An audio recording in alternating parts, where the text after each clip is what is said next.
வாசித்து மார்க்கு எழுதின சுவிசேஷம் 10வது அதிகாரம் 45வது வசனம்.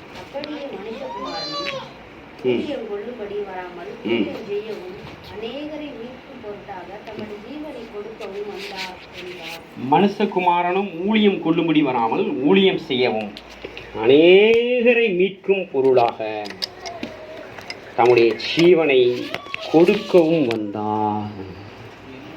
இயேசு கிறிஸ்து இந்த பூமியில் எதற்காக வந்தார்? அநேகரை மீட்கும்படியாக. அநேகரை மீட்கும்படியாக. பாருங்க, இந்த உலகத்தில் பிறந்த எல்லா மனிதர்களுமே மீட்கப்பட வேண்டியது அவசியமாக இருக்கிறது. மீட்கப்பட வேண்டியது. மீட்பு ரொம்ப ஒரு ஆழமான ஒரு சத்தியம்.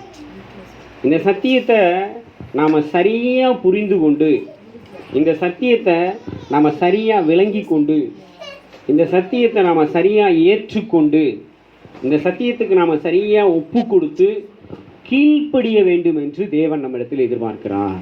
அல்லேலூயா சொல்லுவோமா? மீட்பு மிக மிக அவசியமான ஒரு காரியமாக இருக்கிறது. வேதத்தில் நீங்கள் வாசித்து பார்த்தீங்க அப்படின்னா ஒரு 3 காரியங்கள் மிக மிக முக்கியமாக சொல்லப்பட்டு கொண்டே வருகிறது முழு வேதத்திலையும். முதலாவது விடுதலை, 2வது ரட்சிப்பு, 3வது மீட்பு. முதலாவது என்னது? விடுதலை. 2வது ரட்சிப்பு, 3வது மீட்பு. முழு வேதமும் சொல்லி கொடுக்கின்ற, தேவன் நம்மிடத்தில் எதிர்பார்க்கின்ற ஒரு மிக மிக அவசியமான, ஒரு ஆழமான, அத்தியாவசியமான ஒரு சத்தியமாக இந்த 3 சத்தியமும் காணப்படுகின்றது. இன்றைக்கி நம்மளை அநேகர் விடுதலை அடைந்திருக்கலாம், ஒருவேளை ரட்சிக்கப்பட்டிருந்திருக்கலாம். ஆனால் மீட்கப்படாமல் இருப்பது ஆபத்தான ஒரு காரியம். வசனம் என்ன வாசித்தோம் பாருங்க. அந்த வசனம் சொல்லுது, அநேகரை மீட்கும் பொருளாக. அநேகரை மீட்கும் பொருளாக. இயேசு ஒரு பொருளாக மாறுகிறார். இயேசு என்னவா மாறுகிறாரு? ஒரு பொருளாக மாறுகிறார். அந்த வசனத்தை திரும்ப வாசிங்க. மத்தேயு 10:45.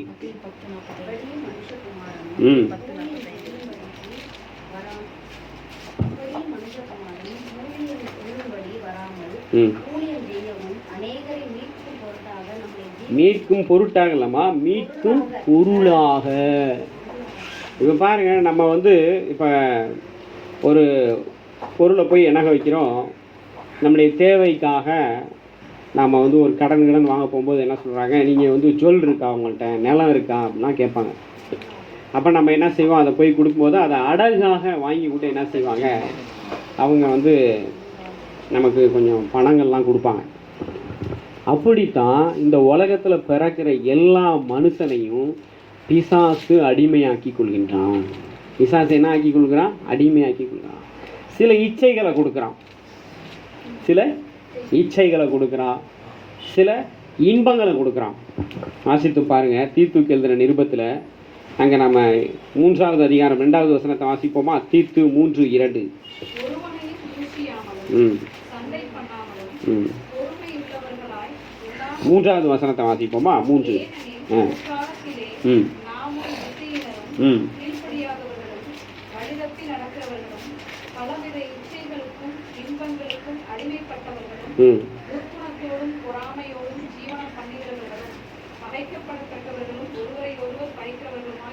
இந்த வசனம் பாருங்க, ஒரு பெரிய வசனமாக இருந்தாலும் இதை நாம் ரொம்ப கவனிக்க வேண்டிய ஒரு வசனம். ஏன்னா இந்த வசனம் சொல்லுது பாருங்க, நாமும் முற்காலத்திலே, என்ன காலத்திலே? முற்காலத்திலே. நமக்கு ஒரு முற்காலம் ஒன்று இருக்க வேண்டும். இல்லை நான் பிறந்ததுலேருந்தே இப்படியே தாங்க இருக்கிறேன் அப்படின்னு சொன்னால் கொஞ்சம் ஆபத்தான ஒரு காரியம். முற்காலம்னா என்ன அப்படின்னா, அங்கே வசனம் சொல்லுது பாருங்க, செயல்படியாதவர்களும் புத்தி ஈனரும் வழிதப்பி நடக்கிறவர்களும் பலவிதமான இச்சைகளுக்கும் இன்பங்களுக்கும் அடிமைப்பட்டவர்களாக இருந்திருக்கிறோம். எப்படிப்பட்டவர்களாக இருந்திருக்கிறோம்? அடிமைகள். இப்போ ஒரு பொருளை கொண்டு போய் நாம் ஒருத்தவங்கள்ட்ட ஒரு பணத்தை கொடுத்து நம்ம அந்த பொருளை, நம்மளுடைய பொருளை கொண்டு போய் கொடுத்துட்டோம் அப்படின்னா நாம் அந்த பொருளை என்ன செய்ய முடியாது, அதை மீட்கிற வரைக்கும் அது நம்ம கைக்கே வர முடியாது. அதை மீட்கிற வரைக்கும் அது நம்மக்கிட்ட வர முடியாது. இப்போ நம்ம போய் ஒரு ஒரு ஒரு நகையை கொண்டு போய் இப்போ பேங்க்கில் போய் அடகு வைக்கிறோன்னு வைங்களேன், அவங்க வந்து அதுக்கான ஒரு பணத்தை கொடுப்பாங்க. அந்த பணத்தை கொடுத்துட்டாங்க அப்படின்னா அந்த நகையை அவங்க தான் அதை வந்து என்ன செய்ய முடியும், அதை வச்சுருக்க முடியுமே தவிர அதை நம்ம கையால் கூட தொட முடியாது, கண்ணால் கூட பார்க்க முடியாது. புரியுதுங்களா? அப்படித்தான் நாம் தேவனற்றவர்களாக பாருங்கள், எப்படிலாம் வசனம் சொல்லி பாருங்கள், இச்சைகளுக்கும் இன்பங்களுக்கும் அடிமையாக இருக்கிறோம். எப்படி அந்த பேங்க்கில் பணத்தை கொடுத்து அந்த நகையை வாங்கிக்கிறாங்களோ அதே போல் பிசாசு சில இச்சைகளையும் இன்பங்களையும் கொடுத்து நம்மை அடிமையாக்கி கொண்டான். பிசாசு நம்மளை என்ன ஆக்கி கொண்டான்? அடிமையாக்கி கொண்டான். இது நமக்கு வேதம் சொல்கிறது மீட்கப்பட்டவர்களுக்கு முற்காலம். நான் இதுவரை மீட்கப்படலைங்க, எனக்கு மீட்புனா என்னன்னு தெரியாதுங்க அப்படின்னா நீங்கள் இன்னமும் அடிமையாக தான் இருக்கிறீங்க அர்த்தம். ஏன்னா வசனம் சொல்லுகிறது சத்தியத்தையும் அறிவீர்கள், சத்தியம் உங்களை விடுதலையாக்கும். நீங்கள் இன்றைக்கு இந்த மீட்பை குறித்து சத்தியத்தை நீங்கள் அறிந்து கொள்வது உங்களுடைய வாழ்க்கையில் ஒரு பெரிய மீட்பை கொடுக்கும். ஒரு அடிமை தனத்திலிருந்து ஒரு பெரிய மீட்பை நிச்சயமாக கொடுக்கும், அதில் சந்தேகமே கிடையாது. அதனால தான் வசனம் சொல்லுது, அநேகரை மீட்கும் பொருளாக தம்முடைய ஜீவனை கொடுக்க வந்தார். இயேசு கிறிஸ்துவோட ஜீவன் என்னவா மாறுது நம்ம எல்லாரையும். இப்போ பாருங்க, நம்ம போய் ஒரு பொருளை போயிட்டு வந்து பேங்க்கில் போய் அடகு வைக்கிறோன்னு வைங்களேன், அவன் ஒரு அமௌண்ட் கொடுக்குறான் அப்படின்னா நாம் மீட்க போகும்போது அவன் அந்த அமௌண்ட்டை கொண்டு போய் கொடுத்தா அவன் நமக்கு தருவானா? சொல்லுங்க, தரமாட்டாங்க. எப்படிங்க தருவான்? அமௌண்ட்டை கொண்டு போய் கொடுத்தா எப்படி தருவான் அவன்? வட்டியும் முதலும் கொடுத்தா தான் அவன் தருவான். நீங்கள் சும்மா நான் வந்து இப்போ 5000 அடகு வச்சிருக்கிறேன், இந்தாங்க 5000 கொடுக்குறேன், எனக்கு கொடுத்துட்டு போயிட்டு ஒரு 2 வருஷம் வச்சு கொண்டு போய் கொடுத்தீங்கன்னா என்ன செய்வான்? மூஞ்சிலே விட்டறியும். அப்போயா உனக்கு என்ன தெரியும்? இதே இந்த பூமியில் வாழ்றே, உனக்கு என்ன தெரியல, ஒன்றுமே தெரில. வட்டி யாரையா கொடுப்பா? கேட்பானா? கேட்க மாட்டானா? அப்போ அவ்விதமாகத்தான் நாம் செஞ்ச பிறந்ததுலேருந்து நாம் இயேசுவை ஏற்றுக்கொள்கிற வரைக்கும் நாம் செய்த எல்லா பாவங்களுக்கும் மீறுதல் அக்கிரமங்களுக்கும் இயேசு தண்டனையை வட்டியும் முதலுமாக அவருடைய ஜீவனாக நமக்காக கொடுத்துருக்கிறாரு. நாம் இப்போ யார் அப்படின்னா மீட்கப்பட்டவர்கள். நம்மை குறித்து வேத வசனம் இப்படி சொல்லுது, முற்காலத்திலே மீட்கப்பட்டவர்களை பார்த்து தான் அந்த வசனம் சொல்லுது. நல்லா கவனிச்சுக்கோங்க. நான் இது வரைக்கும் மீட்கப்படலை, நான் இன்னமும் பாவத்துக்கு இச்சைக்கும் இன்பத்துக்கும் அடிமையாக இருக்கிறேன் அப்படின்னா நீங்கள் அந்த வசனத்தை சொல்கிறதுக்கு நமக்கு என்ன கிடையாது, உரிமை கிடையாது. வசனம் சொல்லுது பாருங்க, இப்போ எனக்கு இச்சையெல்லாம், இப்போ நீங்கள் மீட்கப்பட்டுட்டீங்க அப்படின்னா நம்ம வசனம் சொல்லுது நம்மளை மீட்கப்பட்டவர்கள்னால் என்ன அர்த்தம். அதனால் நம்ம ஒவ்வொன்றா பார்க்க இருக்கிறோம். மீட்கப்பட்டவர்கள்னால் என்ன அர்த்தம், மீட்கப்படுவதற்கு என்ன செய்திருக்கிறார் இயேசு, எதிலிருந்தெல்லாம் மீட்டு இருக்கிறாரு, அதை தான் இன்றைக்கு நம்ம பார்க்க இருக்கிறோம். எடுத்து வாசிங்க. முதலாவது மீட்புனா என்ன அப்படிங்கிறத வேதத்திலேருந்து நம்ம 2 வசனங்களை, ஆதார வசனங்களை வாசிக்க இருக்கிறோம். எபேசியர் 1:7 எடுத்து வாசிங்க. எபேசியர் 1:7.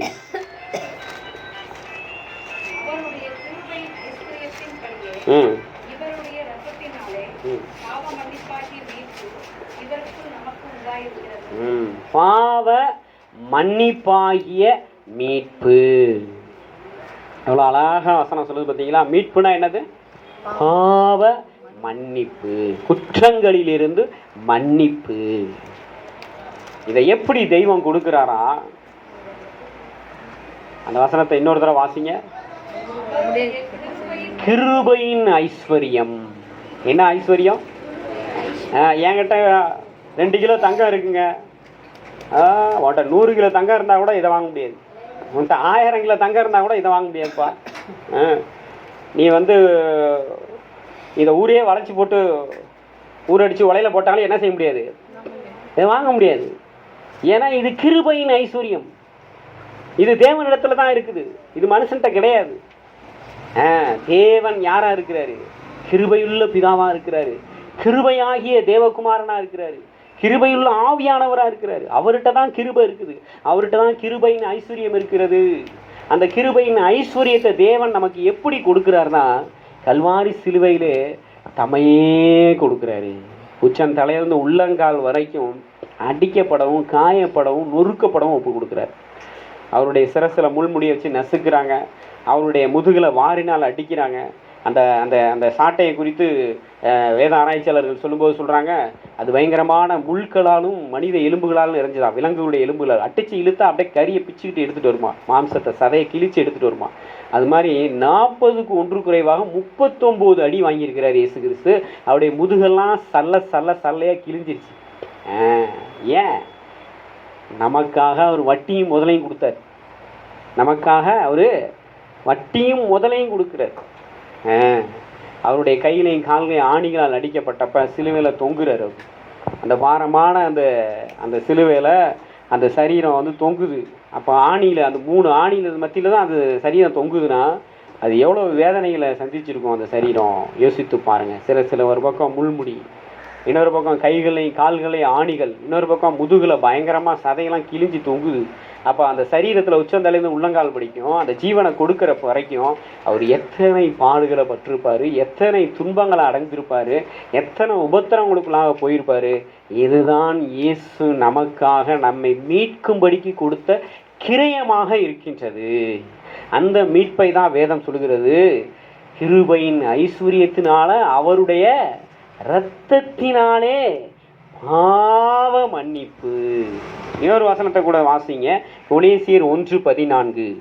கொலேசியர் 1:14 இன்னொரு வசனமும் அதை தான் உறுதிப்படுத்துது. அதை நம்ம வாசிப்போமா வேகமாக? கொலேசியர் 1:14. குமாரனாகிய அவருக்குள் அவருடைய இரத்தத்தினாலே பாவ மன்னிப்பாகிய மீட்பு உண்டாயிருக்கிறது. பாருங்க, இப்போ நம்ம ஆண்டவராகிய இயேசு கிறிஸ்து நமக்காக கல்வாரி சிலுவையில் சிந்தின இந்த ரத்தம் நமக்காக மீட்புக்காக, நம்முடைய மீட்புக்காக கொடுக்கப்பட்ட இரத்தமாக இருக்கின்றது. இந்த ரத்தம் எப்படிப்பட்ட இரத்தமாக இருக்குது? நம்முடைய மீட்புக்காக. பாருங்க, இந்த இந்த இந்த இரத்தத்தை தவிர நம்மளை பாவத்திலிருந்து மீட்கிறதற்கு, பிசாசின் அடிமைதனத்திலிருந்து மீட்கிறதற்கு, சாபங்களிலிருந்து மீட்கிறதற்கு வேற ஒரு கிரயம் கிடையாது. நீங்கள் எத்தனை கோடி கொட்டி கொடுத்தாலும் அந்த மீட்பை கொடுப்பதற்கான ஒரு கிரயம் இந்த பூமியிலே இல்லை. இயேசு மாத்திரமே அந்த கிரயத்தை கொடுத்தாரு. இதை பேதுரு இன்னும் ஆழமாக உறுதிப்படுத்துறாரு. பாருங்க, எடுத்து வாசிப்போமா? 1 பேதுரு 1:18-19 எடுத்து வாசிங்க. 1 பேதுரு 1:18-19.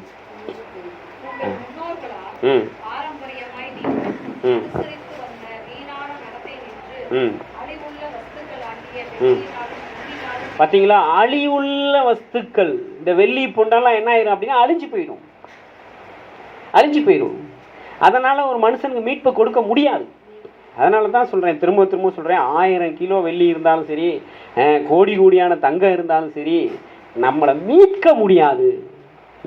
அதை வேணா வச்சு என்ன செய்யலாம்? பைத்தியம் மாதிரி பார்த்து சிரிச்சுக்கிட்டே இருக்கலாம். என்கிட்ட இவ்வளோ இருக்குது, இவ்வளோட்ட இருக்குன்னு கடைசியில் ஒரு நாள் என்ன செய்வேன்? நீ இல்லாமல் போயிடும், அது இருக்கும். அது இன்னொருத்தன் எவனா வச்சு என்ன செய்வான்? அவன் வாழ்ந்துகிட்டு இருப்பான். ஆனால் வசனம் சொல்லுது பாருங்க, நம்மை மீட்கிறதுக்கு 19ஆம் வசனத்தை வாசிப்போமா? 1 பேதுரு 1:19.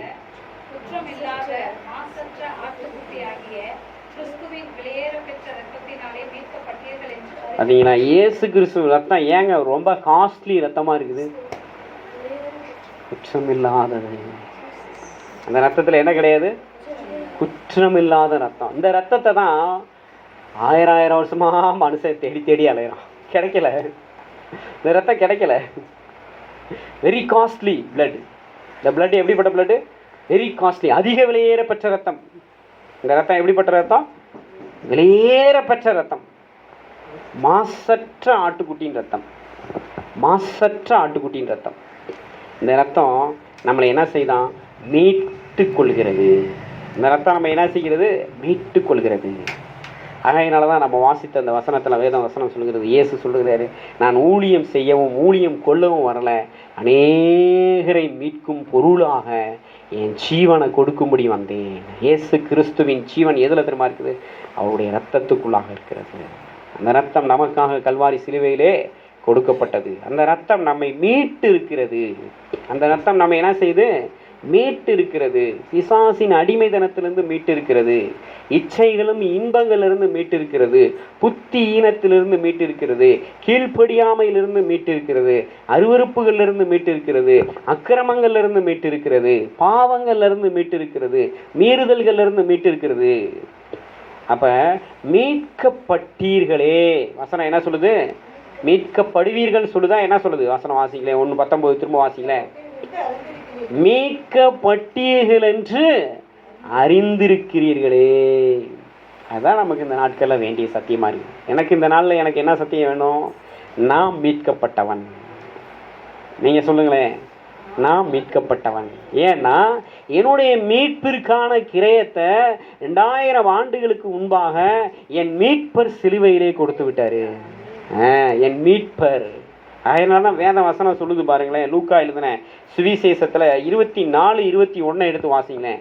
லூக்கா 24:21. லூக்கா 24:21.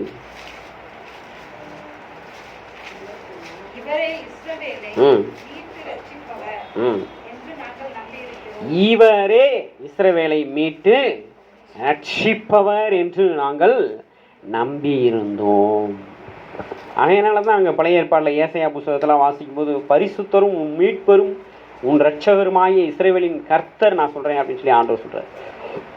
அவர் நம்முடைய மீட்பராக இருக்கிறாரு. நாம் மீட்கப்பட வேண்டிய காரியங்கள் இன்றைக்கு நாம் யோசித்து பார்ப்போம். அந்த காலை வேளையில் நீங்கள் பாருங்கள், மீட்பு என்பது இந்த உலகத்தில் முடியாத ஒரு காரியம். மீட்பு என்பது இந்த உலகத்தில் அருமையான ஒரு காரியம். மீட்பு என்பது கிடைக்காத ஒரு காரியம். இந்த வேத வசனம் உறுதிப்படுத்துது பாருங்க. சங்கீதம் 49:8-9 எடுத்து வாசிச்சு பாருங்க. சங்கீதம் 49:8-9.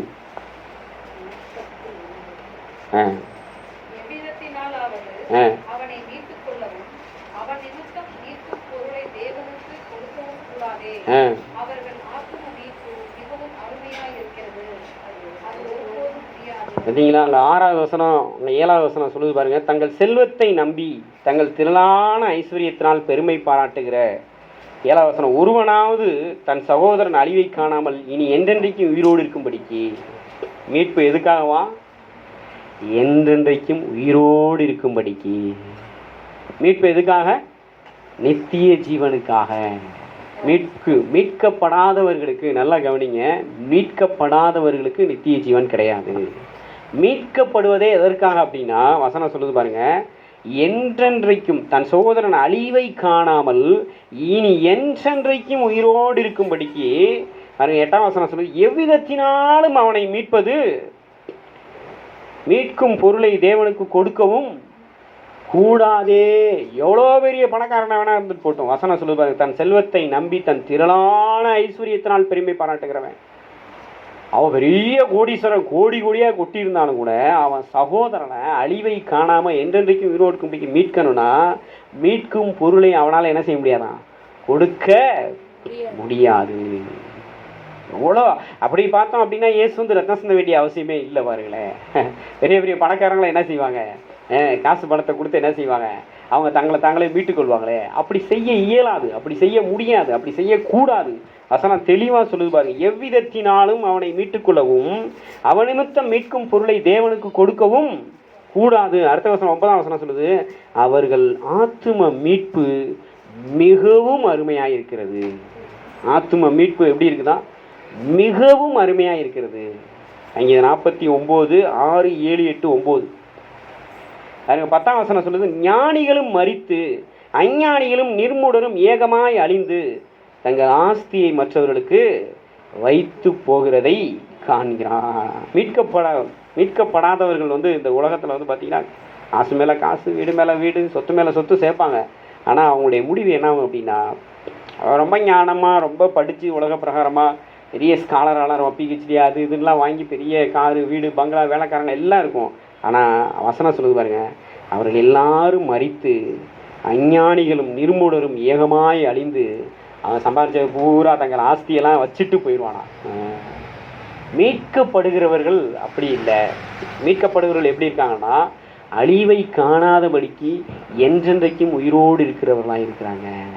நித்திய ஜீவனுக்கு பாத்திரமானவர்களாக மாறுகிறார்கள். அழிவை காணாதபடிக்கு என்றென்றைக்கு உயிரோடு இருக்கிறதுனா அதுக்கு பேர் தான் என்னது? நித்திய ஜீவன்.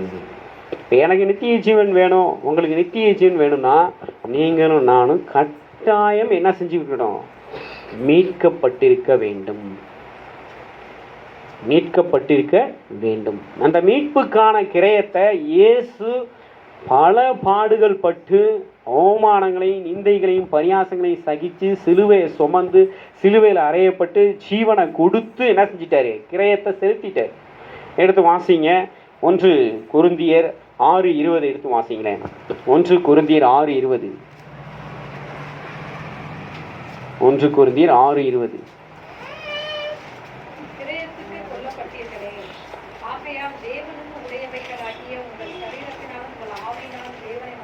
இப்ப பாருங்க, வேத வசனம் சொல்லுது, கிரயத்திற்கு கொல்லப்பட்டீர்களே. இதுக்கு பேர் தான் என்னது? மீட்பு. மீட்பு. இயேசு அவருடைய ரத்தத்தினால நம்மளை என்ன செஞ்சிருக்கிறாரு? வாங்கி இருக்கிறாரு. கொல்லப்படுதல்ல என்ன அர்த்தம்? மீட்டு இருக்கிறாரு, வாங்கி இருக்கிறாரு. வட்டியும் முதலையும் கொடுத்து, இந்தாடா இவன் உனக்கு தர வேண்டிய வட்டி முதல் எல்லாம் இந்தா வச்சுக்கோ, இப்ப நீ இவனை என்ன செய்? விடுதலை ஆக்கிடு. இப்ப நீ இவனை எனக்கு கொடுத்துரு, இனி எனக்கு இவன் சொந்தம். மீட்பு பாருங்க, அங்க வசனம் சொல்லுது பாருங்க, தேவனுக்கு உடையவைகளாகிய. தேவன் தான் நம்மளை சிருஷ்டித்தார். நமக்கு கண்ணை உண்டாக்கினவர், வேத வசனம் சொல்லுது. காதை உண்டாக்கினவர், தாயின் கருவில் இருக்கும்போதே நான் உன்னை உண்டாக்கினேன் எல்லாம் சொல்றார் ஆண்டவர். நம்மளை சிருஷ்டித்தது, நம்மளை உண்டாக்கினது, நமக்கு உடலை கொடுத்தது, உயிரை கொடுத்தது, இந்த பூமியில நம்மளை பிறக்க வச்சது, நமக்கு இந்த பூமியில வாழ வைக்கிறது எல்லாமே தேவன் தான். ஆனா நம்ம மீட்கப்படாமல் இருக்கும்போது நாம் யாருக்கு அடிமையா இருக்கிறோம் அப்படின்னா, இச்சைகளுக்கு இன்பங்களுக்கு அடிமையா இருக்கிறோம். இச்சைகளுக்கு இன்பங்களுக்கு அடிமையா இருக்கும்போது பிசாசுக்கு அடிமையா இருக்கிறோம். அப்ப நாம இப்ப மீட்கப்படணும், மீட்கப்பட்டே ஆக வேண்டும். ஆகையினாலதான் வசனம் சொல்றது, கிரயத்திற்கு கொல்லப்பட்டீர்களே. பிசாசுடைய அடிமைத்தனத்திலிருந்து இப்ப நம்ம என்ன செய்யப்பட்டிருக்கிறோம்? மீட்கப்பட்டிருக்கிறோம். இப்ப நம்ம மீட்கப்பட்டு யாருக்கு உடையவர்களா இருக்கிறோம் அப்படின்னா, ஒரிஜினலா இப்ப மீட்கப்பட்டதுக்கு அப்புறம் நாம் தேவனுக்கு உடையவர்களாகிறோம். பாருங்க, அங்க வசனம் சொல்லுது, தேவனுக்கு உடையவைகளாகிய உங்கள் சரீரத்தினாலும். தேவனுக்கு உடையவைகளா இருக்குது. இப்ப என்ன, என்னுடைய உச்சந்தலைந்து உள்ளங்கால் வரை யாருக்கு சொந்தம் தெரியுமா? இப்ப தேவனுக்கு சொந்தம். ஏன் தெரியுமா? நான் மீட்கப்பட்டிருக்கிறேன். ஏன் நான் மீட்கப்பட்டிருக்கிறேன்? என்னுடைய மீட்பின் கிரயத்தை இயேசு கொடுத்திருக்கிறாரு. அதற்கான வட்டியும் முதலையும் இயேசு என்ன செஞ்சிருக்கிறாரு? அவருடைய ஜீவனா கொடுத்திருக்கிறாரு, அவருடைய ரத்தமா கொடுத்திருக்கிறாரு. இப்ப நான் யாருக்கு சொந்தம் அப்படின்னா, இப்ப நான் யாருக்கு உடையவன் அப்படின்னா, நான் தேவனுக்கு உடையவன். அதனாலதான் வசனம் சொல்லுது பாருங்க, தேவனுக்கு உடையவைகளாகிய உங்கள் சரீரத்தினாலும் உங்கள் ஆவியினாலும். இங்க 2 வந்துருச்சா? அங்க என்ன வாசிச்சோம்? சங்கீதத்துல ஆத்தும மீட்பு. அவனுடைய ஆத்தும மீட்பு என்னது? அருமையானது. இந்த வசனத்துல என்ன சொல்லுது? ஆவியும் சரீரமும் தேவனுக்கு உதவியா இருக்குது. ஏன்னா மீட்கப்பட்டிருக்கு. மொத்தத்துல நம்முடைய ஆவி, ஆத்துமா, சரீரம் 3ம் மீட்கப்பட வேண்டியது அவசியமா இருக்கிறது. நம்முடைய ஆவி, ஆத்துமா, சரீரம் 3ஐயும் மீட்கும்படிக்கு இயேசு தம்முடைய ஜீவனை கொடுத்ததுனால, அவருடைய ரத்தத்தை சிந்தினதுனால, அதையே கிரயமாக கொடுத்ததுனால இப்ப நாம சொல்லலாம், என் ஆவி, ஆத்துமா, சரீரம் எல்லாம் தேவனுக்கு உடையவைகளாக இருக்கிறது. நான் தேவனுக்கு சொந்தமாக இருக்கிறேன். இதை உறுதிப்படுத்துற இன்னொரு வசனத்தை கூட நீங்க வாசித்து பாருங்க. எபேசியர் 1:14. எபேசியர் 1:14.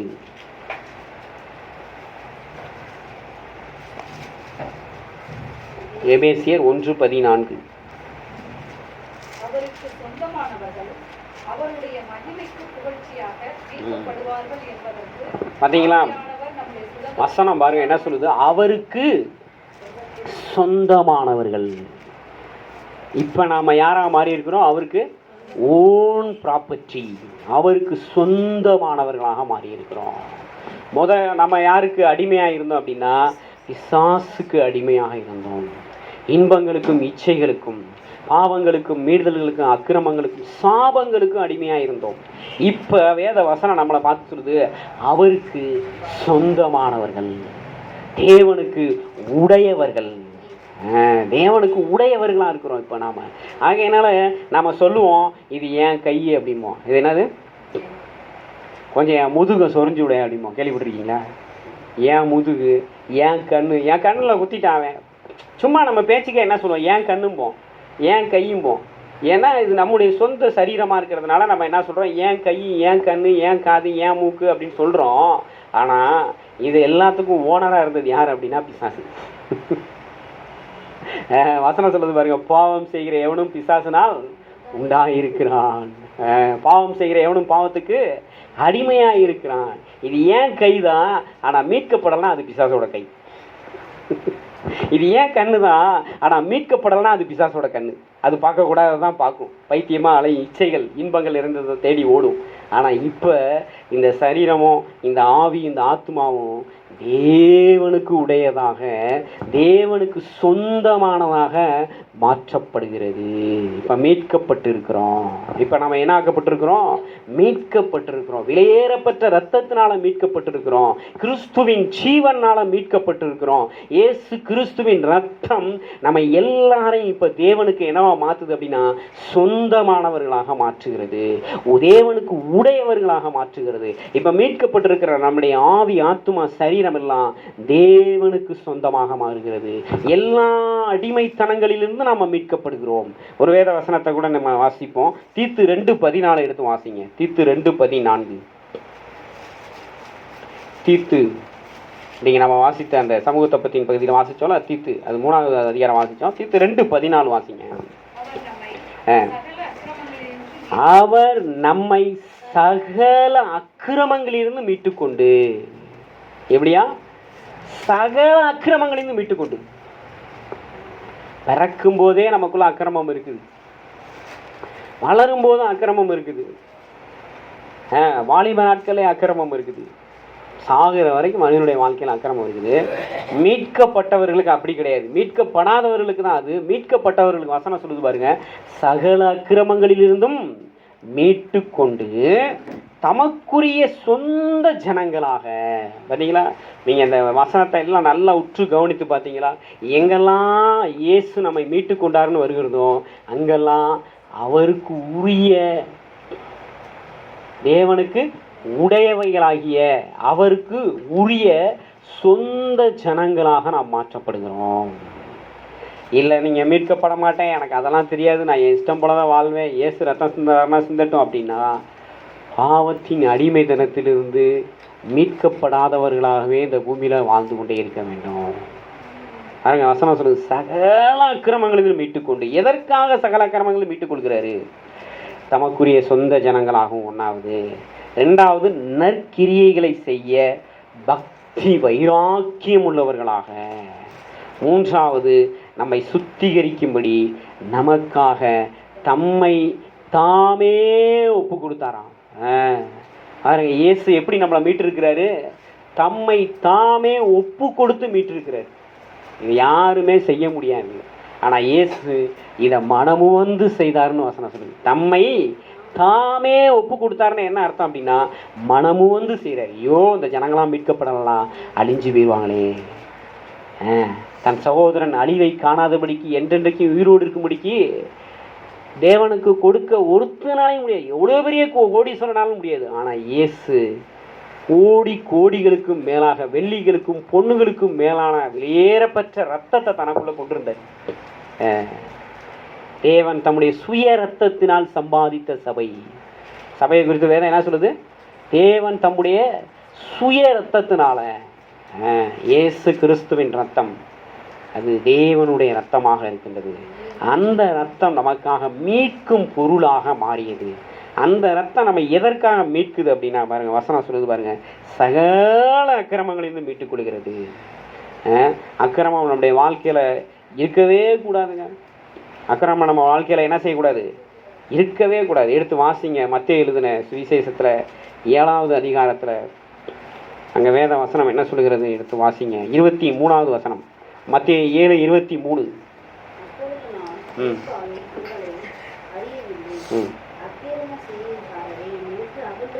அப்படி இயேசு சொல்றாரு, நான் ஒரு காலம் உங்களை அறியவில்லை. யாரை பார்த்து சொல்றாரு? ஏன்னா இவங்க அந்த மீட்பின் அனுபவத்துக்குள்ளாக வரவில்லை. யார் இவங்க? 22ஆம் வசனம் சொல்லுது, அந்நாளில் அநேகர் என்னை நோக்கி கர்த்தாவே கர்த்தாவே உமது நாமத்தினாலே தீர்க்க தரிசனம் உரைத்தோம் அல்லவா, உமது நாமத்தினாலே பிசாசுகளை துரத்தினோம் அல்லவா, உமது நாமத்தினாலே அநேக அற்புதங்களை செய்தோம் அல்லவா என்பார்கள். அப்பொழுது நான் ஒரு காலம் உங்களை அறியவில்லை, அக்கிரம செய்கைக்காரரே என்னை விட்டு அகன்று போங்கள் என்று அவர்களுக்கு சொல்லுவேன். பார்த்தீங்களா? நீங்கள் அந்த சகல அக்கிரமங்களிலிருந்தும் நீங்களும் நானும் மீட்கப்பட்டு அவருக்குரிய சொந்த ஜனங்களாக மாறும்போது தான் நமக்கு நித்திய ஜீவன் கிடைக்கும். நற்கிரியைகளை செய்ய பக்தி வைராக்கியம் உள்ளவர்களாக மாறணும். அதைத்தான் அங்கே வாசித்தோம். 1 தீமோத்தேயுவில் அங்கே 6:19 வாசித்தோம். நீங்கள் என்ன 6:18-19 நற்கிரியைகள் ஐஸ்வர்யமானவனும் உதாரத்துவம் உள்ளவர்களாக தாராளமாக கொடுக்கும்போது அது வருங்காலத்துக்கு உங்களுக்கு நித்திய ஜீவனுக்கு என்று ஆதாரமாக பொக்கிஷமாக மாறுது. நான் அக்கிரமத்திலிருந்து மீட்கப்பட மாட்டேன், ஆனால் நான் அற்புதம் செய்வேன். அக்கிரமத்திலிருந்து மீட்கப்பட மாட்டேன், ஆனால் நான் தீர்க்க தரிசனம் சொல்லுவேன். அக்கிரமத்திலிருந்து மீட்கப்பட மாட்டேன், ஆனால் நான் பிசாசுகளை துரத்துவேன் அப்படின்னா கர்த்தர் கடைசி நாள சொல்லுவார், நீ எனக்கு சொந்தம் அல்ல. என்ன சொல்லுவார்? என்ன சொல்கிறாருங்க? அக்கிரம செய்கைக்காரரே என்னை விட்டு அகன்று போகல, ஏன்னா நீ எனக்கு சொந்தம் இல்லை. இயேசு வரும்போது பாருங்க, திரும்ப அவங்க வாசிங்க எபேசியர் 1:14. எபேசியர் 1:14 எடுத்து வாசிங்க. வாசிச்சோல அந்த வசனத்தை வாசிங்க. அவருக்கு சொந்தமானவர்கள் அவருடைய மகிமைக்கு புகழ்ச்சியாக மீட்கப்படுவார்கள். இயேசு வரும்போது நமக்கு நித்திய ஜீவனை ஒரு மீட்பாக கொடுக்கிறாரு. அவங்கள தான் அவர் சேர்த்துக்குவார். அந்த மீட்பை பெறாதவங்க இயேசு சேர்த்துக்கொள்ள முடியாது. ஏன்னா அவங்ககிட்ட அக்கிரமம் இருக்குது. அவங்க அக்கிரமக்காரர்கள். அவங்க விசுவாச துரத்தி இருக்கலாம், அவங்க வியாதியத்தில் குணமாக்கி இருக்கலாம், அவங்க தீர்க்கதரிசனம் சொல்லியிருக்கலாம். ஆனால் அது எதில் வராது? நற்கிரியைகளில் வராது. மீட்கப்பட வேண்டும், இயேசுவுக்கு சொந்தமாக வேண்டும், தேவனுக்கு உடையவர்களாக மாற வேண்டும். தேவனுக்கு உடையவர்களாக இயேசுவுக்கு சொந்தமானவர்களாக மாற்றப்பட்டு மீட்கப்பட்டு நாம் செய்யக்கூடிய நற்கிரியைகள் தான் நமக்கு என்னவா மாறுது? ஆதாரமாக, நித்திய ஜீவனுக்கு ஆதாரமாக, பொக்கிஷமாக மாறுது. அப்படிப்பட்டவர்களை தான் இயேசு சேர்த்து கொள்வார். ஆகையினால தான் இந்த மீட்புங்கிறது ஒரு வெளியேறப்பட்ட சத்தியம். மீட்பை நம்ம என்ன செய்யக்கூடாது? அல்ல தட்டக்கூடாது. அப்படின்னா என்ன அர்த்தம்? நான் கிறிஸ்தவனாகவும் இருப்பேன், நான் ரகசியமாக பாவம் செஞ்சுக்கிட்டே இருப்பேன், அந்தரங்கத்தில் நான் என்ன செஞ்சுக்கிட்டே இருப்பேன்? குற்றம் செஞ்சுக்கிட்டே இருப்பேன். நீ இன்னும் மீட்கப்படலை. நீ இன்னும் என்ன செய்யலை? மீட்கப்படலை. நீ இன்னும் மீட்கப்படலை. ரொம்ப எச்சரிக்கையாக இருக்கணும். உண்மையாக நம்ம மீட்கப்பட்டிருக்கிறோம் அப்படின்னா வசனம் சொல்லுது, அவருக்கு தேவனுக்கு உடையவைகளாகி உங்கள் சரீரத்தினாலும் உங்கள் ஆவியினாலும் தேவனை மகிமைப்படுத்துங்கள். நம்ம ஆவியினாலும் நம்முடைய சரீரத்தினாலும் தேவனை என்ன செய்யணும்? மகிமைப்படுத்தணும். நம்முடைய ஆத்துமா சகல அக்கிரமங்களும் மீட்டுக்கொள்ளப்பட்டு அவருக்குரிய சொந்த ஜனங்களாக நற்கிரியைகளை செய்ய பக்தி வைராக்கியம் உள்ளவர்களாக மாறணும். யாக்கோபு எழுதுகிற நிருபத்தை எடுத்துக்கொள்ளுங்க. நம்ம ஒரு 2-3 நிமிஷத்தை நம்ம ஜெபம் முடிக்க இருக்கிறோம். யாக்கோபு எழுதின நிருபத்தில் 1 அதிகாரத்தில் கடைசி வசனத்தை வாசிங்க. அந்த பக்தியை குறித்து அங்கே ஒரு சில காரியங்கள் எழுதப்பட்டிருக்குது. நற்கிரியோடு தொடர்புடைய ஒரு காரியம். 27வது வசனத்தை வாசிப்போம். திக்கற்ற பிள்ளைகளும் விதவைகளும் படுகிற உபத்திரவத்திலே அவர்களை விசாரிக்கிறதும் உலகத்தான் கரைபடாதபடி தன்னை காத்து கொள்ளுகிறதுமே பிதாவாகிய தேவனுக்கு முன்பாக மாசில்லாத சுத்த பக்தியாயிருக்கிறது. பாருங்க, இங்கே வசனம் சொல்லுது, இன்னைக்கு ட்ரஸ்ட்டுகள் எல்லாம் வச்சு அநேகருக்கு நல்லதெல்லாம் செய்கிறாங்க. உபத்திரவப்படுறவங்களுக்கு துணி இல்லாத துணி கொடுக்குறாங்க, சாப்பாடுலாம் சாப்பாடு கொடுக்குறாங்க, படிப்புலாம் படிப்பு கொடுக்குறாங்க, எல்லாம் நல்லது தான். ஆனால் உலகத்தால் கரைபடாதபடிக்கு தன்னை காத்துக்கொள்ள வேண்டும். இதுதான் அந்த இச்சைகள், இன்பங்கள். உலகத்தினால் என்ன படக்கூடாது? கரைபடக்கூடாது. அதை வசனம் சொல்லுது பாருங்க, பிதாவாகிய தேவனுக்கு முன்பாக மாசில்லாத சுத்த பக்தி. பிதாவாகிய தேவனுக்கு முன்பாக அது என்னவா? மாசில்லாத சுத்த பக்தி.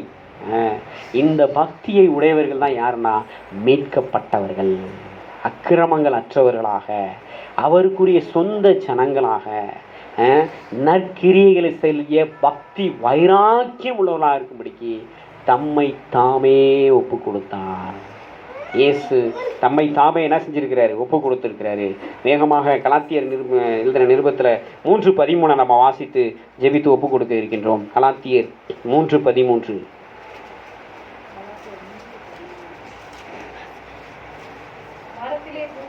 மரத்திலே தூக்கப்பட்ட எவனும் சபிக்கப்பட்டவன் என்று எழுதியிருக்கிறபடி கிறிஸ்து நமக்காக சாபமாகி நம்மை நியாயப்பிரமாணத்தின் சாபத்திற்கு நீங்களாக்கி மீட்டு கொண்டார். பாருங்க, இந்த நியாயப்பிரமாணத்தின் சாபம் என்பது நம்ம வாசித்தோமே, லேவியராக உபாகமத்தில் 28:20 சொல்லுது, தேவனை விட்டு விலகிறது.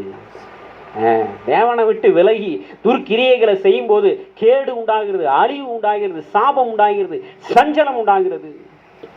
உபாகமம் 28:20 இதெல்லாம் இருக்குது. கேடு, அழிவு, சாபம், சஞ்சலம் இதெல்லாம் எப்போ வருது அப்படின்னா தேவனை விட்டு விலகி துர்க்கிரியைகள் செய்யும்போது. ஆனால் இப்போ இயேசு நம்மை மீட்டு கொண்டதுனால நாம் தேவனோடு கூட தேவனோடு இணைக்கப்பட்டு தேவனுக்கு உரியவர்களாக, தேவனுக்கு உடையவர்களாக, தேவனுக்கு சொந்தமானவர்களாக மாற்றப்படும் போது நம்முடைய வாழ்க்கையில் சாபங்கள், சஞ்சலங்கள் எல்லாம் நீங்கி போகிறது. வேகமாக ஏசாயா 51:11 எடுத்து வாசிப்போம். ஏசாயா 51:11. ஏசாயா 51:11. அப்படியே கர்த்தரால் மீட்கப்பட்டவர்கள் ஆனந்த களிப்புடன் பாடி சீயோனுக்கு திரும்பி வருவார்கள். நித்திய மகிழ்ச்சி அவர்கள் தலையின் மேல் இருக்கும். சந்தோஷமும் மகிழ்ச்சியும் அடைவார்கள். சஞ்சலமும் தவிப்பும் ஓடி போகும். இல்லையா? சஞ்சலங்கிறது நம்ம வாழ்க்கையில இருக்கவே கூடாது. தவிப்புங்கிறது நம்ம வாழ்க்கையில இருக்கவே கூடாது. ஏன்னா அதெல்லாம் சாபம். நம்ம இயேசு அந்த சாபத்திலிருந்து இப்போ என்ன செஞ்சிருக்கிறாரு? மீட்டு இருக்கிறாரு. அது மாத்திரமல்ல, நித்திய மகிழ்ச்சியினால நித்திய மீட்பை கொடுத்திருக்கிறார். நித்திய மீட்பு இயேசு நமக்கு கொடுத்திருக்கிற மீட்பு எப்படிப்பட்ட மீட்பு? நித்திய மீட்பு. இயேசு நமக்கு கொடுத்திருக்கிற மீட்பு நித்திய மீட்பாக இருக்கிறதுனால நம்ம பாடுகிறவர்களாகவும் சந்தோஷப்படுகிறவர்களாகவும் களி கூறுகிறவர்களாகவும் சஞ்சலமற்றவர்களாகவும் நம்ம தேவனுடைய சமூகத்தில் என்ன செய்யணும்? ஒவ்வொரு நாளும் கூடி தேவனை நாம் ஆராதிக்க வேண்டும். எபிரேயர் 9:12 எடுத்து நாம் வாசித்து ஜெபிக்க இருக்கிறோம். எடுத்து வாசிப்போமா? எபிரேயர் 9:12. வெள்ளாட்டுக்கடா இளங்காலை இவையுடைய இரத்தத்தினாலே அல்ல, தம்முடைய சொந்த இரத்தத்தினாலே ஒரே தரம் மகாபரிசுத்த ஸ்தலத்திலே பிரவேசித்து நித்திய மீட்பை உண்டு பண்ணினார். என்ன மீட்பை உண்டு பண்ணி இருக்கிறாரா? இயேசு நமக்கு கொடுத்திருக்கிற மீட்பு என்ன மீட்பு? நித்திய மீட்பு. அப்பனா என்ன அர்த்தம் சொல்லுங்க பார்ப்போம். ஒரு நேரம் கேட்டீங்களா? சொல்லுங்க பார்ப்போம். நித்திய மீட்புனா என்னங்க அர்த்தம்? நித்தியமா நீங்களும் நானும் இயேசுக்கு சொந்தமானவர்கள். அல்லேலூயா. நித்தியமா நீங்களும் நானும் தேவனுக்கு சொந்தமானவர்கள். நித்தியமா நீங்களும் நானும் ஆவியானவருக்கு சொந்தமானவர்கள். நம்முடைய வாழ்க்கையில் அக்கிரமங்கள் இருக்கக்கூடாது. நம்முடைய வாழ்க்கையில் சாபங்கள் இருக்கக்கூடாது. ஏனென்றால் நாம் மீட்கப்பட்டு பக்தி வைராக்கியம் உள்ள நற்கிரியைகளை செய்கிறதுக்கு பக்தி வைராக்கியம் உள்ளவர்களாக இருக்கும்படிக்கு, சுத்திகரிக்கப்படும்படிக்கு இயேசு நமக்காக தம்மை தாமே ஒப்பு கொடுத்தார். நம்ம எல்லாரும் எழுந்து நிற்போம். ஆண்டவருடைய சமூகத்தில் கேட்ட இந்த சத்தியத்துக்காக ஆண்டவரை நோக்கி பார்ப்போம். ஆண்டவரே, முற்காலத்திலே அந்த சத்தியம் என் வாழ்க்கையில் வேணும் கேளுங்களேன். இன்றைக்கு இந்த மீட்பின் சத்தியம் எனக்கு நிறைவேறட்டும் ஆண்டவரே. இப்பொழுது நான் மீட்கப்படட்டும் ஆண்டவரே. நீங்கள் மீட்கப்படாத வரைக்கும் உங்களுடைய வாழ்க்கையில் பாவத்தின் வல்லமை இருக்கும். மீட்கப்படாத வரைக்கும் பிசாசின் போராட்டம் இருக்கும். பிசாசினுடைய அடிமைத்தனம் இருக்கும். இச்சைகளும் இன்பங்களின் அடிமைத்தனம் இருக்கும். ரகசிய பாவங்கள் இருக்கும். கிறிஸ்தவர்களாக நீங்கள் வேஷம் போட முடியும். உலகத்துக்கு ஒத்த வேஷம் தரிக்க முடியும். உலகத்தில் பார்க்கும்போது சொல்லுவாங்க, அவன் பீட்டர், ஜான், மைக்கேல் அவங்க தேவாலயத்துக்கு போகிறாங்கன்னு சொல்லுவாங்க. சண்டே ஆனால் அவர் சர்ச்சில் தான் இருப்பார்களாம் சொல்லுவாங்க. ஆனால் உள்ளுக்குள்ள ஒரு அடிமைத்தனம் இருக்கும். உள்ளுக்குள்ள ஒரு கஷ்டப்பு இருக்கும். உள்ளுக்குள்ள ஒரு கேடு இருக்கும், ஒரு அழிவு இருக்கும், ஒரு சாபம் இருக்கும், ஒரு சஞ்சலம் இருக்கும், உள்ளுக்குள்ள ஒரு அக்கிரமம் இருக்கும். ஆனால் மீட்கப்படும் போது அவைகளை எல்லாம் நீங்கிவிடும். இயேசுக்கு உடையவர்களாக, தேவனுக்கு உடையவர்களாக, தேவனுக்கு சொந்தமானவர்களாக நித்தியமாக பிதா, குமாரன், ஆவியானவருக்கு சொந்தமானவர்களாக நம்ம மாறணும். கடைசியில் போயிட்டு மீட்கப்படாமல் போயிட்டு, ஆண்டவரே நான் உங்கள் நாமத்தினால அதை செஞ்சேன், ஆண்டவரே உங்கள் நாமத்தினால இதை செஞ்சேன், நோ நான் உன்னை அறியேன்னு சொல்லிடுவார். நான் உன்னை அறிய அக்கிரம செய்கைக்காரன்னு சொல்லுவேன். மீட்பு அருமையானது. மீட்பு வெளியேற பெற்றது. மீட்பு இந்த உலகத்தில் யாராலையும் எதுவாலையும் முடியாதது, கூடாதது. ஏன்னா அது குற்றமில்லாத மாசற்ற வெளியேறப்பட்ட இரத்தத்தின் ஜீவன் கிறிஸ்துவின் ஜீவனால் கொடுக்கப்படக்கூடியதாக இருக்கிறது. அந்த மீட்புக்காக தான் காலங்காலமாக காத்திருந்தாங்க ஜனங்க. இன்றைக்கு எனக்கு முன்னால், உனக்கு முன்பாக, உங்கள் ஒவ்வொருத்தருக்கும் முன்பாக, நம்ம ஒவ்வொருத்தருக்கு முன்பாக இந்த மீட்பு வைக்கப்பட்டிருக்கிறது. ஆண்டவர் கேட்குறாரு உங்களை பார்த்து, நீ எனக்கு சொந்தமாக இருக்க உன் மனதிலே நீ மனப்பூர்வமாக ஒப்பு கொடுக்குறையா? உனக்காக நீ மீட்கப்படணும், எனக்கு சொந்தமாகணும், பக்தி வைராக்கியமுட நற்கிரிகளை செய்ய பக்தி வைராக்கியமுட சுத்திகரிக்கப்பட்ட சொந்த ஜனமாக, எனக்குரிய ஜனமாக மாறணுங்கிறதுக்காக என்ன நானே ஒப்பு கொடுத்தேன். நீ உன்னை ஒப்பு கொடுக்குறாயா? மனப்பூர்வமாக ஒப்பு கொடுக்குறாயா? எனக்காக மீட்கும் பொருளாக சிலுவையில் ரத்தத்தை ஜீவனை கொடுத்தீங்களே ஆண்டவரேன்னு சொல்லி வாயை திறந்து சொல்லுங்களேன் ஆண்டவரை பார்த்து. இயேசுவே, என்னை மீட்கும்படிக்கு எனக்காக சிலுவையில் உம்முடைய ஜீவனை, உம்முடைய ரத்தத்தை நீங்கள் கொடுத்தீங்க ஆண்டவரே. நீங்கள் மனதார கொடுத்தீங்க ஆண்டவரே. வாயை திறந்து ஆண்டவரை நோக்கி சொல்லுங்க. எல்லாரும் கர்த்தரை நோக்கி சொல்லுங்க. ஆண்டவரே, எனக்காக சிலுவையில் உம்முடைய ரத்தத்தை கிரயமாக கொடுத்திருக்கிறீங்க ஆண்டவரே. கிரயத்துக்கு கொல்லப்பட்டீர்களே, தேவனுக்கு உடையவைகளாகிய அவருக்கு சொந்தமானவர்கள், அவருக்குரிய சொந்த ஜனங்களாக என்பதற்காக நம்மை மீட்கும்படிக்கு தம்மை தாமே ஒப்பு கொடுத்தார் வேதவசனம் சொல்லுகிறது. அன்பின் ஆண்டவரே, இதோ இந்த திருவாசன வேலையில நம்மை நோக்கி நாங்கள் பார்க்கிறோம் ஆண்டவரே. ஆண்டவரே, என் ஜீவனை ஆண்டவரே எனக்கு நீங்கள் கொள்ளை பொருளாக கொடுத்துருக்கிறீங்க. இன்றைக்கு நான் உயிரோடு இருப்பது நீங்கள் என்னை மீட்டு கொண்டதுனால தான். இன்றைக்கு நான் பரிசுத்தவனாக இருப்பது நீங்கள் என்னை மீட்டு கொண்டதுனால தான். இன்றைக்கு நான் உங்களுடைய ஜனமாக இருப்பது நீங்கள் என்னை மீட்டு கொண்டதுனால தான். இன்றைக்கு நான் உமக்குரியவனாக இருக்கிறது நீங்கள் என்னை மீட்டு கொண்டதுனால தான். இன்று ஆண்டவரை துதிப்போமா, உதடுகளை கனியாகி ஸ்தோத்திரப்படியை செலுத்துவோமா, கரங்களை தட்டி ஆண்டவரை மகிமைப்படுத்துவோம். ஆண்டவரே, நான் உமக்கு சொந்தம். இயேசுவே, நான் உமக்கு சொந்தம். பிதாவே, நான் உமக்கு சொந்தம். ஆவியானவரே, நான் உமக்கு சொந்தம். நான் உமக்கு உரியவன் ஆண்டவரே. நான் அக்கிரமத்துக்குரியவன் அல்ல, நான் சாபத்துக்குரியவன் அல்ல, நான் சஞ்சலத்துக்குரியவன் அல்ல, நான் நித்திய அழிவுக்குரியவன் அல்ல என்று சொல்லுவோமா? ஆண்டவரே, உம்மை நாங்கள் மகிமைப்படுத்துகிறோம் ராஜா. உம்மை நாங்கள் துதிக்கிறோம் ஆண்டவரே, துதிக்கிறோம் ஆண்டவரே. கிரயத்தை கொடுத்திருக்கிறீங்களே, மீட்கும் பொருளாக ஜீவனை கொடுத்திருக்கிறீங்களே, நான் உமக்கு சொந்தம் ஆண்டவரே. அன்பின் ஆண்டவரே, இந்த ஜெப வேலையில, இந்த கிருபாசன வேலையில ஆண்டவரே என்னை மீட்டுக் கொள்ளுங்க, நான் உமக்கு சொந்தமாகட்டும் சொல்லி மனப்பூர்வமாய் தங்களை தாழ்த்தி ஒப்பு கொடுக்கிற உடைய பிள்ளைகள் மேல உம்முடைய கிருபையின் ஐஸ்வர்யம் உண்டாகட்டும் ஆண்டவரே. உம்முடைய கிருபையின் ஐஸ்வர்யம் உண்டாகட்டும் ஆண்டவரே. உம்முடைய ரத்தத்தின் கிரயம் தெளிக்கப்படட்டும் ஆண்டவரே. உம்முடைய ரத்தத்தின் மீட்பு உண்டாகட்டும் ஆண்டவரே. உமக்குரிய சொந்த ஜனங்களாக ஆண்டவரே மீட்கப்பட கிருபை கொடுங்கப்பா. சகல அக்கிரமங்களிலிருந்து மீட்கப்பட கிருபை கொடுங்க. சாபங்கள்ல இருந்து, சஞ்சலங்கள்ல இருந்து, கேடுகள் இருந்து, அழிவுகள் இருந்து மீட்டுக் கொள்ளுங்க ஆண்டவரே. உடைய வாழ்க்கையில தேவனுடைய மீட்பின் ஆண்டவரே வல்லமையான மகிமையான பலத்த செய்கைகள் உண்டாகணும் ஒப்பு கொடுக்கிற ஆண்டவரே. எல்லா அடிமைத்தன நுகங்களும் வேரோடி அழிக்கப்படும்படிக்கு ஒப்பு கொடுக்கிற ஆண்டவரே. நீர் பலமாய் கிரியை செய்ய ஆண்டவரே. ஆண்டவரே, அவர்களுக்கு விரோதமான எல்லா காரியங்களும் வாய்க்காமல் போகட்டும் சொல்லி செபிக்கிற ஆண்டவரே. நீர் அப்படி செய்வதற்காக நன்றி செலுத்துகிற ஆண்டவரே. உமக்குரிய சொந்த ஜனங்களுக்குரிய ஆவிக்குரிய சரீர பிரகாரமான இம்மைக்குரிய நித்தியத்துக்குரிய சகல நற்கிரியைகளின் ஐஸ்வர்யத்தினால் நீ பிள்ளைகளை நிரம்பி வழியும்படி செய்ய ஆண்டவரே. பயத்தை எடுத்து போடுங்க, கவலையை எடுத்து போடுங்க, பாவம், மீறுதல், அக்கிரமங்களின் வல்லமையை ஒழிச்சு போடுங்க, எல்லா சாபங்களையும் நிர்மூலமாக்கி போடுங்க. ஆசீர்வதிக்கவே ஆசீர்வதிங்க ஆண்டவரே. சந்தோஷமும் ஆண்டவரே சமாதானமும் நிரம்பி வழியட்டும். நித்திய மகிழ்ச்சியினால் நிரப்புங்க. சஞ்சலமும் தவிப்பும் ஓடி போகட்டும் ஆண்டவரே. நித்திய மீட்பு உண்டாகட்டும் ஆண்டவரே. எங்களை தாழ்த்தி ஒப்பு கொடுக்குற ஆண்டவரே. பேர் பேராய் ஆசீர்வதிங்க. இந்த வாரம் முழுவதும் பிள்ளைகள் செய்கிற கையின் பிரயாசங்களை உடைய கிருபையின் ஆசீர்வாதம்